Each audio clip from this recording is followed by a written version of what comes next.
Hello, everyone. I am Kayla Williams, the CISO of Devo, and I am proud to once again be a part of this year's SOC Analyst Appreciation Day event. But I am even more excited about this. There's a seat for everyone in Cyber panel, as it's a topic that I am extremely passionate about and myself have experience in since I do not have a traditional background. Before we get into it, though, let's start with some introductions. Deidre, let's kick it off with you. Love to. Great to be with you all. Deidre Diamond, founder and CEO of CyberSN and Secure Diversity. And this topic is so near and dear to my heart in terms of the majority of our marketplace is security analysts. So we need to care for you all. So I'm psyched to be here.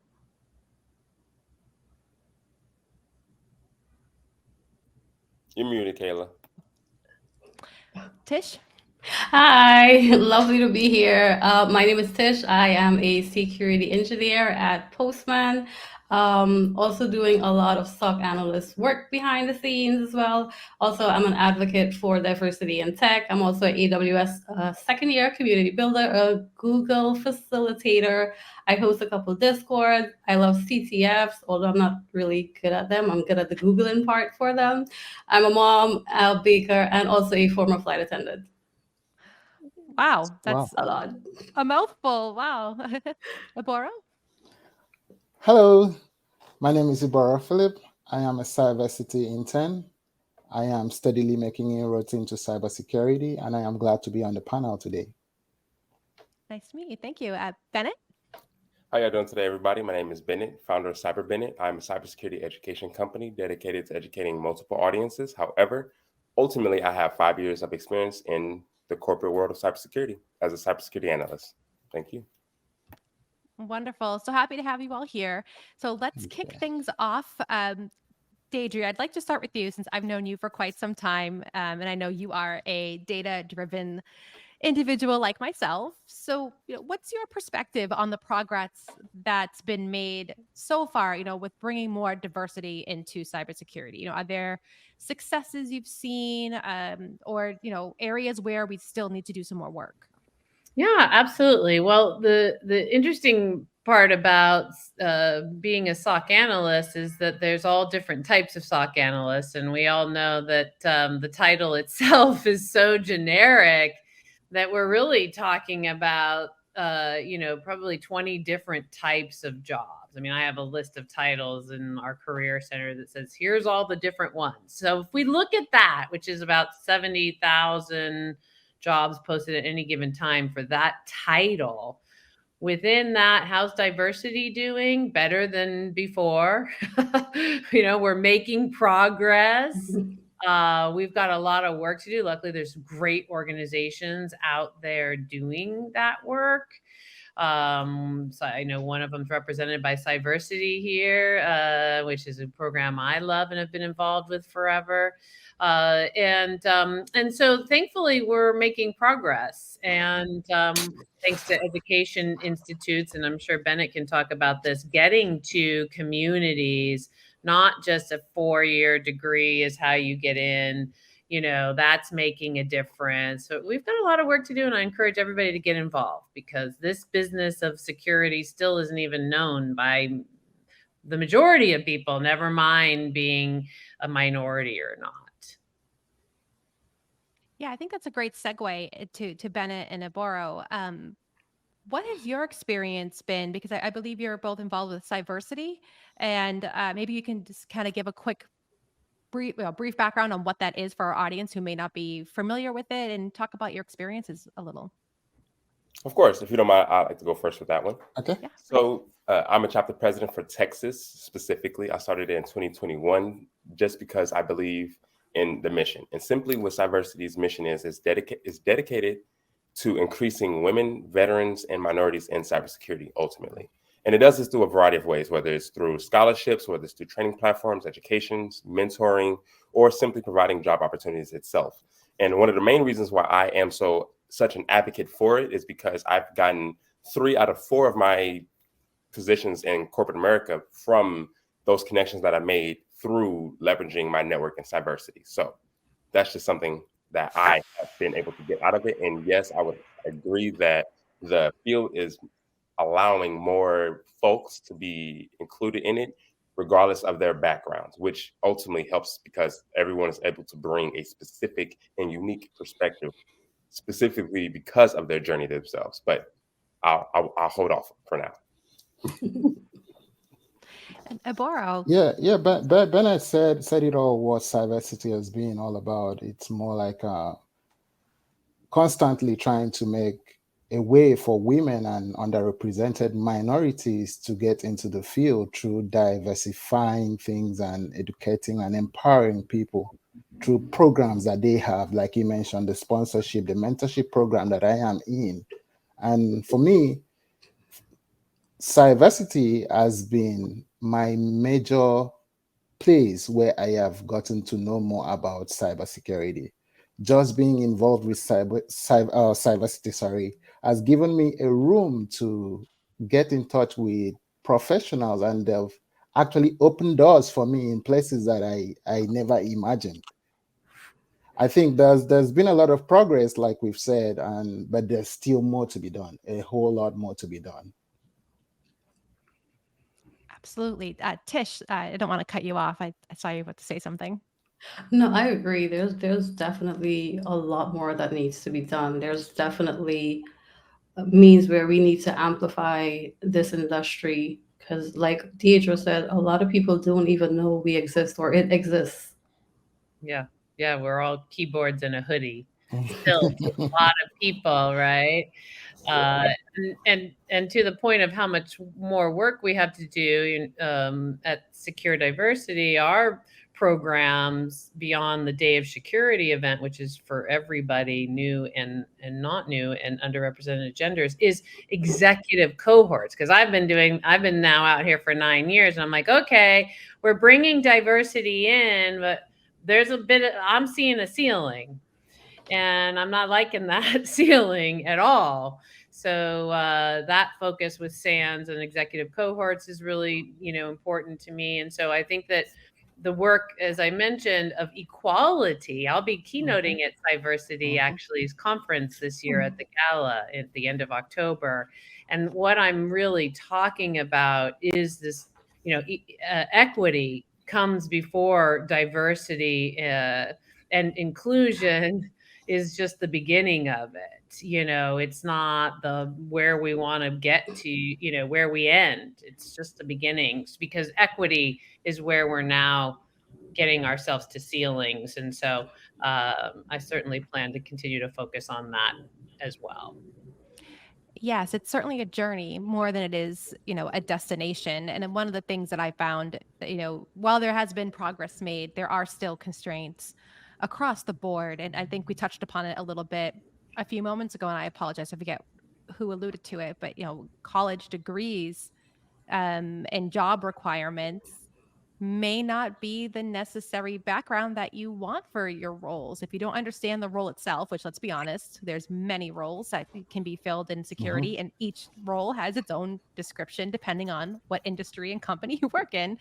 There may be complementary skill sets that can be leveraged from people who have those non-traditional backgrounds, where organizations like yours, Deidre and Bennett, where you're talking about with Cyversity, bringing people in with that diversity of thought is going to help close some of these gaps that we're seeing in and across our industry. But now that we've laid out where we stand, let's learn a little bit more about each one of you. Tish, I have to start with you. You have a very non-traditional path, even more so non-traditional than mine. So I would love to hear, to kind of dive into that a bit. In hindsight, it's truly I'm gonna say miraculous now. I never get tired of telling my story. Flight attendant, the pandemic hit, and I have a very sick child. And I had to leave my job. I loved being a flight attendant. I went to school. I have an aviation degree. I loved being in the air, but due to the pandemic, I had to leave my job. And I sat home trying to figure out, what industry would allow me this level of no micromanagement, I absolutely did not want to go back looking at four walls, even though I work from home now and I still look at four walls. But I have that flexibility. I can get up, I can go to Starbucks, I can go to a coffee shop, I can go on my back porch.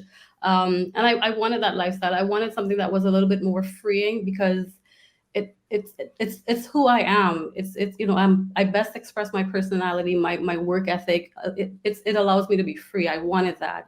And just ran down like a little rabbit hole. I saw an ad for Google cybersecurity. And after 3 days of just Googling what cybersecurity was, I was 100% sure that it was for me. And, you know, I always say I have no friends because I went straight into a CYSA classroom as opposed to where you would first start at A+. Totally overly ambitious, but the wrong way to do this. And I can't stress on that even more. But somehow I triumphed. I got into the class. I passed the exam on the first try. And here I am in the whole world of tech with a big blue certificate and a lot of fire hose information in my brain. And I feel like a lot of people fall into the same category like myself. You want to move on from your industry. You don't like your job. You got laid off. You're seeing all of these ads popping up. Just this morning, I saw a bus pass in front of me and there was a big banner. Somebody's making $150K in cybersecurity. And okay, it can happen, but you know, for the average person that doesn't do research or doesn't know how to do research or doesn't have friends back then like I did, you're going to go follow these little ads. You're going to go to Ruckus like I almost did and spend $10,000 in 6 weeks to have all of this information fire hosed into you. And at the end of it, you're going to come out not having any fundamental knowledge, not remembering half of what you did. You can't read logs. You can't SSH into anything because it was just all so quick and it happened all so quick. The way that I was able to combat that is I had my 9 to 5, which was school classes, and then I had another 9 to 5, which was full study. I had no life, and I literally ate, slept, and bred tech, everything tech related. I did workshops. I was most present. I answered a lot of questions. I asked a lot of questions, and I really did a lot. But I truly, if I can go back, I really would just go into an A+ class and work my way up from there. A+, network plus, security plus, and then figure out what I wanted to do. But in addition to that, even though that wasn't my path, I was really, really adamant about getting a job in tech. I applied for so many job positions. I actually had a blue cert and I applied for a pen testing job. I know, I'm crazy. A whole red team, 4 months of school, no industry experience, and here I am. Oh yeah, I want to be a pen tester. I'm gonna apply for a pen testing job. So there's a lot of wrongs. I did all the wrongs, but I also I made a lot of connections. I made a lot of friends, and within that time frame, everybody in the right direction. I'm also very present on social media, and I made a lot of connections on social media, and I was always very transparent about my journey. Had a very willing and open mind to learn. Still do. I'm always learning. I have not yet put down a book. I study the learning journey, but it's also my personality, and I love it. I can't get enough of it. And a year and a half ago, I landed my job at Postman. They were building out like a whole CERT team. And again, I was transparent in where I am. I was transparent in my journey. You know, I said, hey, I would love to do this.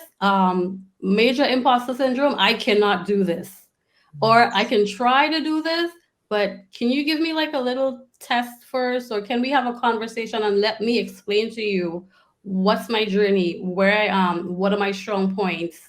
And that was enough. Also, I want to say soft skills. Soft skills are a gem in this industry. Do not disregard your soft skills. Don't get to your resume and wipe them off, because that CSR position that you had is what's going to allow you to have a great conversation with upper management. It's what's going to allow you to talk to everybody. It's what's going to get you to places like where I am right now, sitting and just chatting away.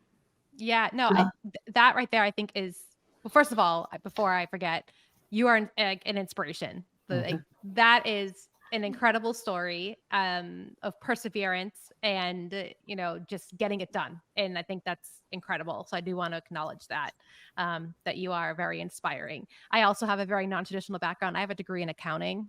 I was an auditor.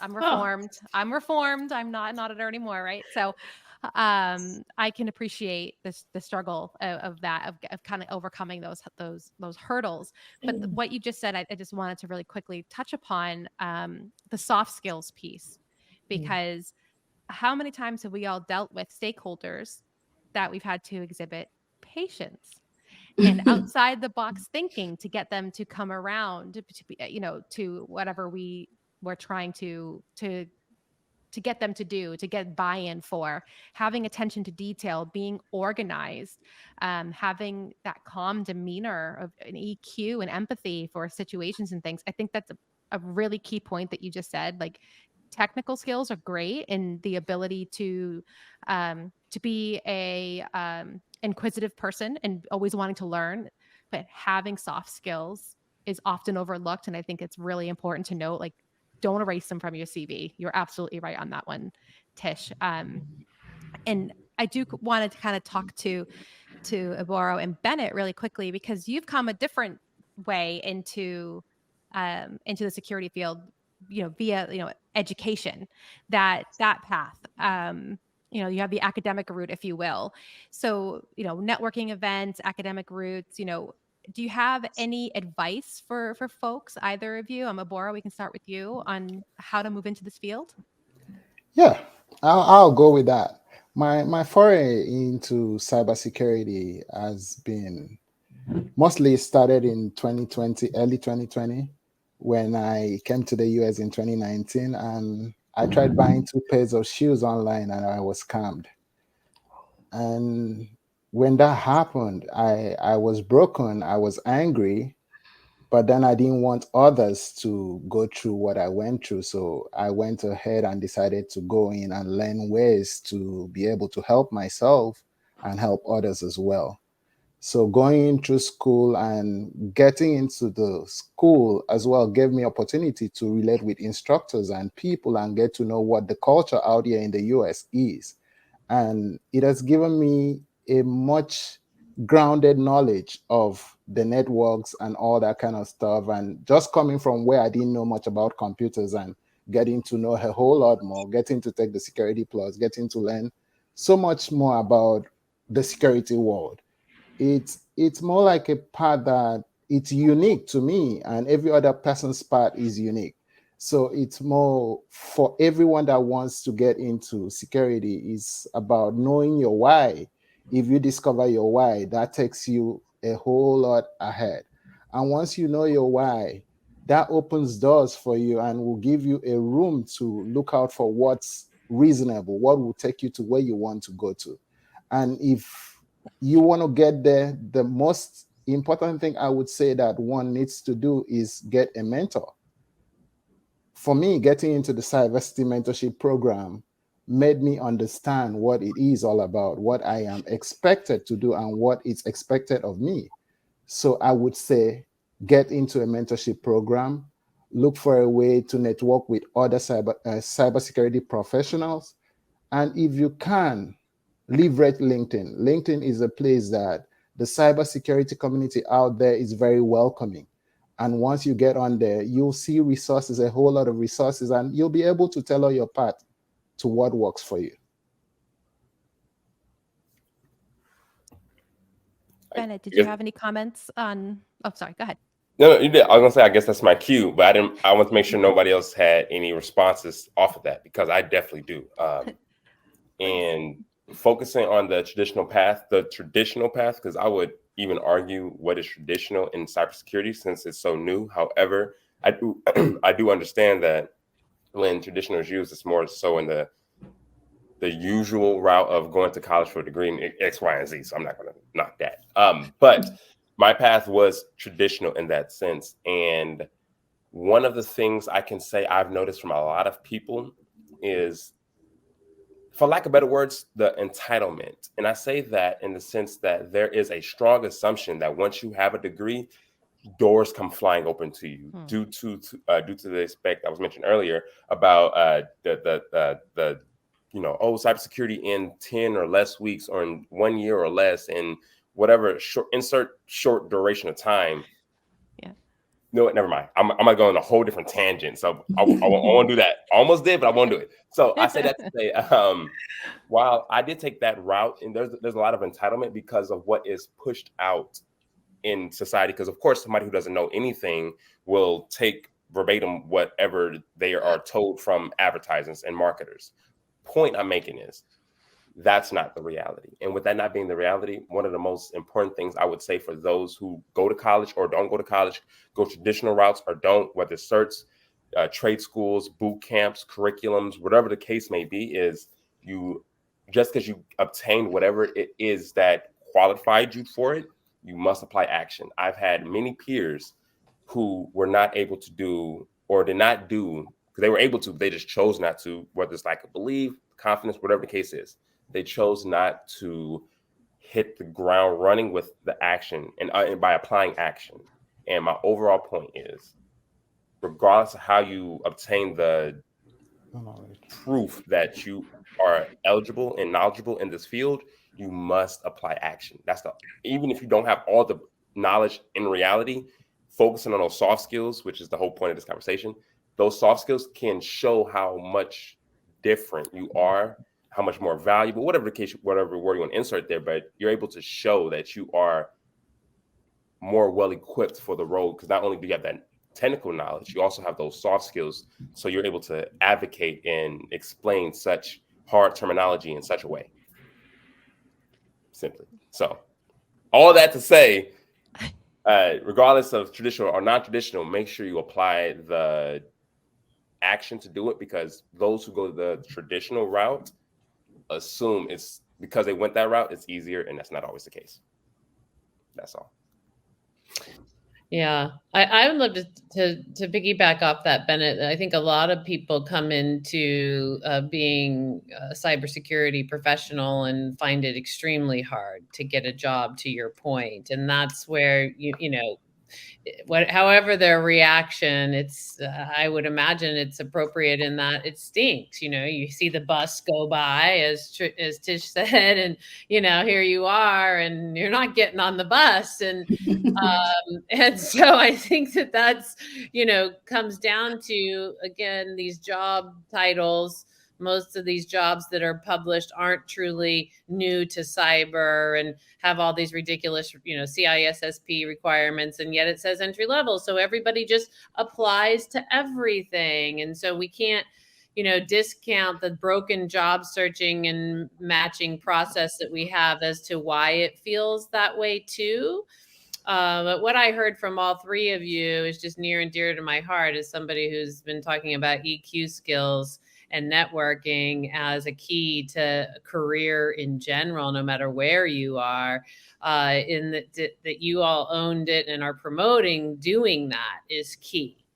Just super, super key, because it doesn't, just because we're all in tech, really what we're in is security, and really what we're in is teams, and teams get things done. And if you can't communicate you're not really valuable, and we want everybody valuable. So EQ skills training is what I like to talk about out there, and certainly have a lot of content for people, because it's critical to our success as a community of protectors.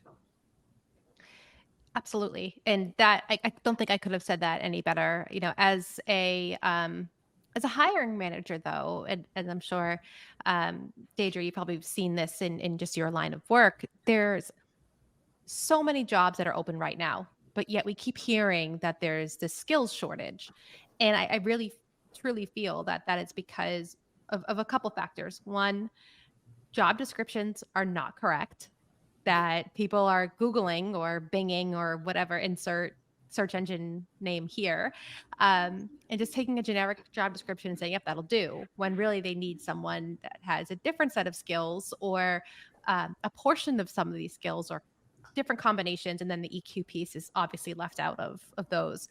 But also, hiring managers don't know what to ask. They don't truly understand the boots on ground work that needs to be done and what it takes. And that's not just the technical skills, but the fortitude to get some of these things done and persevere, as I've mentioned previously. When something, those drinking from the fire hose moments happen, or fire drills, or whatever your company calls those last minute pivots to a new priority. And something I've started to do is to remove the requirements for college degrees in my job descriptions in my role. And I actually just read something today. I believe Walmart and Google may have done that as well. They're starting, obviously some roles, yes, you're going to need to have a degree for, but for most of them, you can actually remove that requirement. And that is a barrier to entry that I think we've all probably experienced at some point, reading a job description. Oh, I don't have my degree in cybersecurity or a software engineering degree, which if that was a requirement, I never would have gotten to where I am today, because I don't have that. My degree is in accounting. Tish is in aviation, right? So that obviously two very well, skilled individuals would not have the jobs that we're in if that was the case. So that is, I feel, to be an artificial barrier that we're putting on ourselves as an industry. But is there any other, skill set that managers should take into consideration, or what do you wish hiring managers would take into consideration? I know that's two vastly different questions there, but I feel like this topic, since Bennett and Deidre, you mentioned it. I think it's really important that we kind of cover it for this audience. Tish, do you have any thoughts here? I once did a workshop that had a short chat after, and something stuck with me about that. It was based on having the necessary certifications to apply to a job versus not having. And the speaker somewhere in the middle of the chat said, think about a hacker. A hacker, if you trace the history of a hacker, 9 out of 10 times do not have a degree. They have no tech background. They have nothing. What they have is two things that are key: determination, because they want to get your stuff, they want to breach your environment, and persistence. But the thing about it is, they actually hack your system. They sit down for hours and they learn, most of the times without help. They learn, not even in a classroom environment, without a degree, without the finances. They learn how to do everything that is within your job description, and they just reverse it. So think about all of the people out there that do not have the resources, do not have the finances, but just have the persistence and have the determination. If you were able to take away the big degrees and the big certifications, think about how many people that ethically would love to come into the industry that already has that skill set. And that's my 2 cents. Yeah, we just need to get like a Tish quote, cybersecurity quote book. Someone needs to make that happen. Cybersecurity quotes by Tish. This is recorded, so whoever sees the recording, they can just write it down and send it back, and maybe post it there. Trademark by Tish. There you go. I actually want to circle back on that, because while we're on the topic of what hiring managers can do better, even though that wasn't necessarily the case, I'm going to just summarize it to such a thing. And I would say the biggest thing that I would advocate that the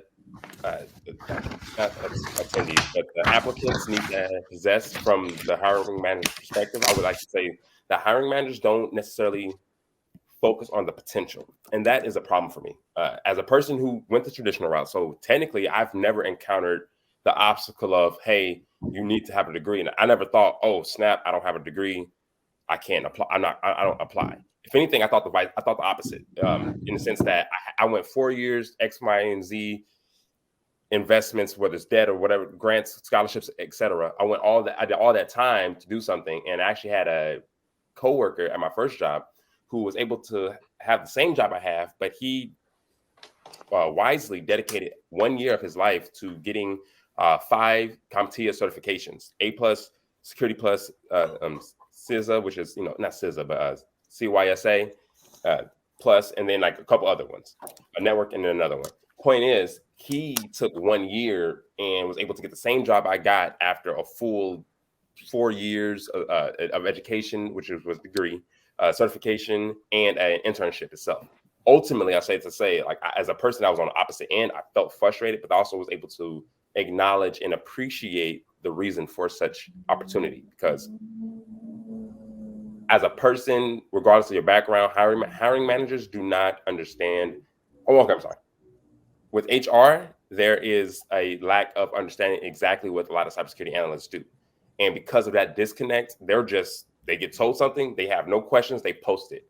Problem is, those people that are making those hiring decisions are only going to read what the HR people posted and say if the person that they're interviewing does or does not have those.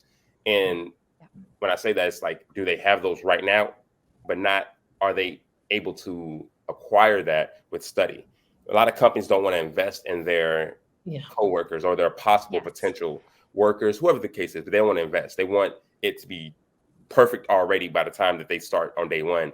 And that is the biggest thing I would like to tell the hiring managers is having such a perspective will prevent you from obtaining and acquiring true talent, in the sense that a person who's not only shows you that they're willing and hungry for such success, they're willing to prove it. And the people who already obtained it, whether you like it or not, they already obtained it. So there's not as much willingness to budge like that potential person, that potential candidate. And that's what I just like to let the hiring managers know is, when you see good potential candidates, take the chance, even if there's a better candidate that's more eligible at that moment. That investment will likely turn out beneficial because the person who was invested in is appreciative. And okay, at that point, I'm honestly referring to something that instance of mine, but something I noticed as well. Yeah, I'm sure we all can say that we've been in those situations. But I think I got 2 takeaways from that. And sorry, Deidre. But so one is, I think reading between the lines here. Sorry if I'm speaking for you, Bennett, but this is definitely my advice if it's not yours. The hiring managers have an obligation to educate the recruitment team on what they're actually looking for and how to interview, that first level interview, because that's your first line of defense. And then the second piece is that individuals who are intellectually curious, who can demonstrate to you their hunger, their willingness to go that extra mile, will likely be a better fit for your team that you should want to build or to complement your team going forward than maybe someone who has those technical skills already because they are set in their ways.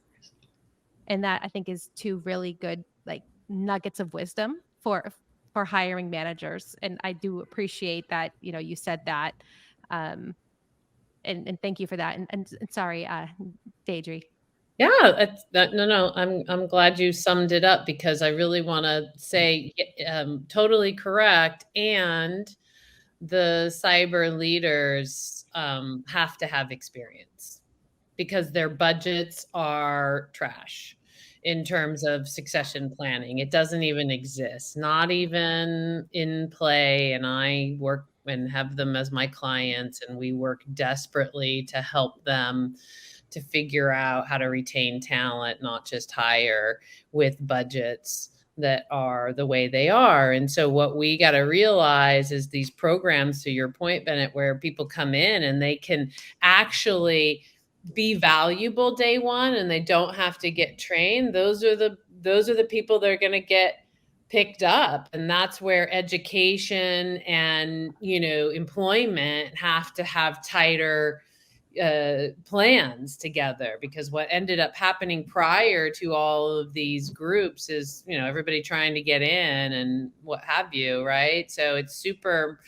important to keep those types of trainings happen, and it's not happening in the 4 years. And if you can't come in and know what an alert is and the SIM is, and have some value or in GRC or somewhere, you're not going to find many programs that train today.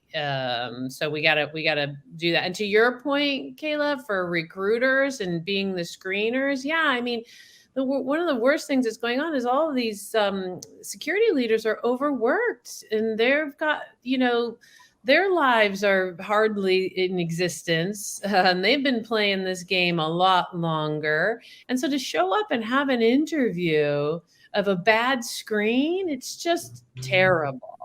So, that does need to be owned. It's why I made my stuff free, because I'm like, this is ridiculous. But at the end of the day, there's so much of that happening that it's just complicating everything. So you made great points. And I know that if there was a security leader here that was in InfoSec, let's say healthcare, where people's lives are on the lines, or, IoT or any aviation or whatever, where there's high stakes, they're like, I can't train. Right. Yeah. No, I think that's a fair point. Being in the, in a CISO role, I can say my home life and my work life since COVID has probably blurred more than my background, right? Like I have like my smartwatch, and like, it's just so sad. Like I go from here, my bathroom is like on the other side of the wall, my fridge is over there, and I'm back in my seat. Like it's like a little tripod of just tears, because I'm sitting at my desk and I'm working, and it's a Monday through Friday, sometimes Saturdays, but I'm in the position where I am paid to do that, right? I am responsible and accountable for my team. I have a fiduciary responsibility for to the company as well. And where I think this kind of blends in with SOC Analyst Appreciation Day is that those SOC teams shouldn't be overworked. That blurring shouldn't happen for folks. Unfortunately, it does, and that's why we have a day for it. That's why we're here celebrating, and we want to get more people into this field, and we want to start to bring that diversity of thought in. And I kind of want to bring in what Bennett said around the continuing education side of the house. How do we continue to grow folks in their careers when people that are at my level or line managers are so busy that we can't train, and their like HR teams might not have a platform, an LMS that does more than just the standard annual trainings that we all have to the fun ones that we all have to take every year. So do you have any thoughts on Deidre, on how folks can continue to grow their careers? Yeah, for sure. I mean, a year and a half ago, I decided that because all my CISO clients, and they're my friends, I've been in this since 2007. I'm in my 50s. We grew up together. Is that they don't have time. And because they don't have time, somebody's got to do it. And to your point, HR doesn't have those tools anymore. So not only do we have the Career Center and are the place with all the career data and taxonomy, but we have the ability to come in and build cross-functional org charts and training programs and career development programs for everybody in the department. And I lead this. I built it myself because I didn't have another answer. I can't go create the content for every cyber professional. I could create the service that manages that and then leverages all the certs and all the programs and all, right? And so that's what I've done. And that used to be what the HR function was primarily in the 90s when I got into business, and even the 2000s. And that's where succession planning sat, and that's where it was owned. But it's too complicated now. Our roles are so technical and so specific, and it's just not possible anymore. And so there are other firms doing what I do. They're just not specialized in cyber in terms of that one service. And so I have so much more value, but that's what it takes, Kayla. It has to be either outsourced internally to HR or outsourced externally, because nobody has time to manage the careers of the people in their teams. Yeah, absolutely. Sorry, Tish, I saw that you wanted to chime in real quick. Yes.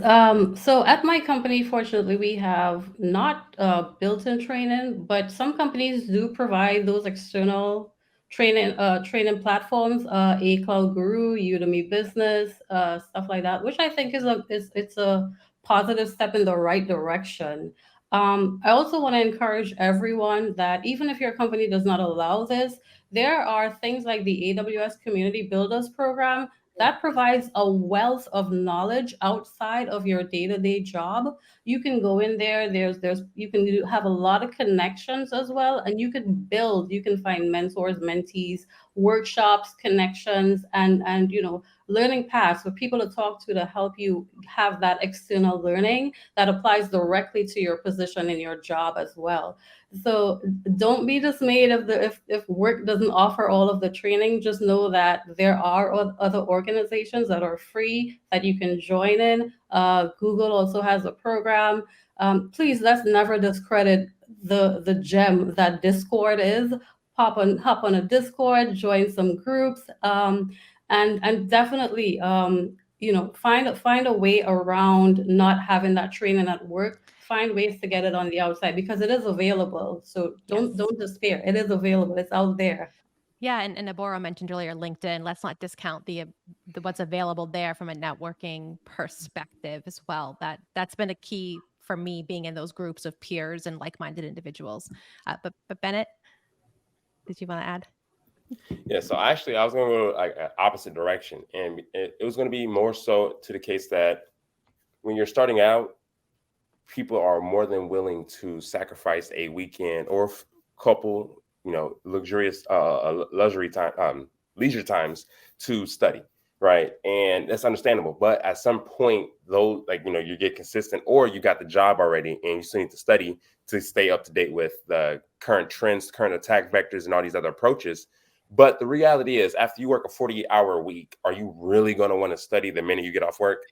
You're more than likely not, in reality. And that's if you just work only the 40 hours. If you do more, then that decreases dramatically.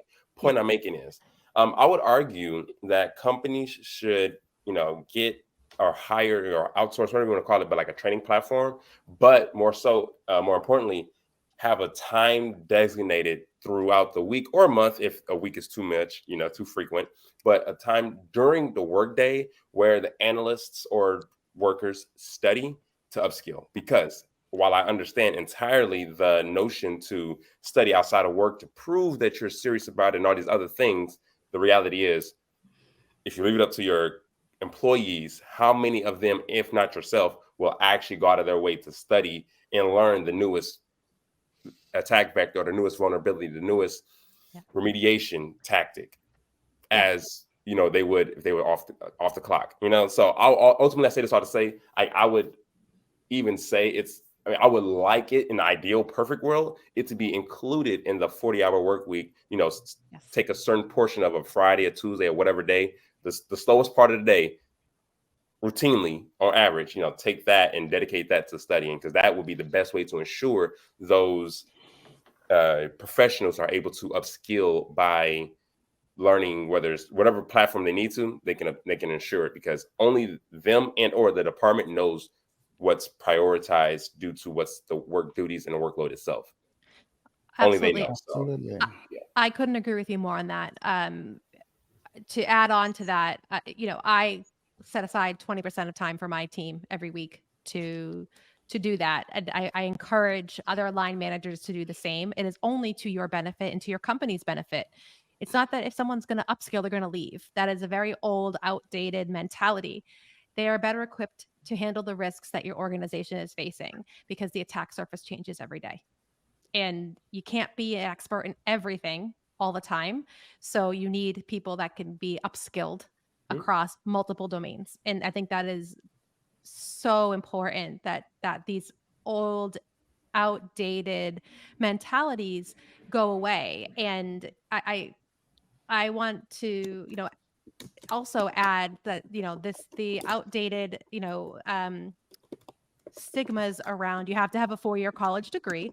That needs to go away, because our teams, I think in this call, we've, just demonstrated that our teams are better with more diversity of thought, more backgrounds, and that these artificial barriers that we're imposing on our own industry is doing more harm than good. We have a skills shortage right now. So let's bring in people that have proven themselves to be intellectually curious, to know what their why is, and ask them in the interview, why do you want to move into this field? Have you seen how crazy it is? Like, that's a great question. Ask, because the answer is going to be, I want to learn. I've loved it. There's something about it that's drawing me in. That's who you want on your team, not someone necessarily who's maybe been in the field for a really long time and it's hardened. I will admit I am in some cases. And doesn't want to learn something new. They're set in their ways. And, that diversity of thought that's going to come in from there is so important. We need to have more of the, of this open dialogue around what's needed. We need folks who want to be here. And that might not be someone who has a cybersecurity or engineering degree. It might be someone who is an aviation major or an accountant or a bus driver, but really wants to be here. I think this has been amazing, everyone. Thank you all so much. We've actually run out of time, and I know we could all talk about this forever. And we probably should continue this separately because I think you're all incredible and so inspirational. And I want to thank you all so much for being here with us for Devo's 3rd annual SOC Analyst Appreciation Day. If there's any final thoughts, I would like to leave it to you all now. Bennett, is there anything you'd like to add? Yes, I wanted to go on the statement you made about people leaving if they upskill.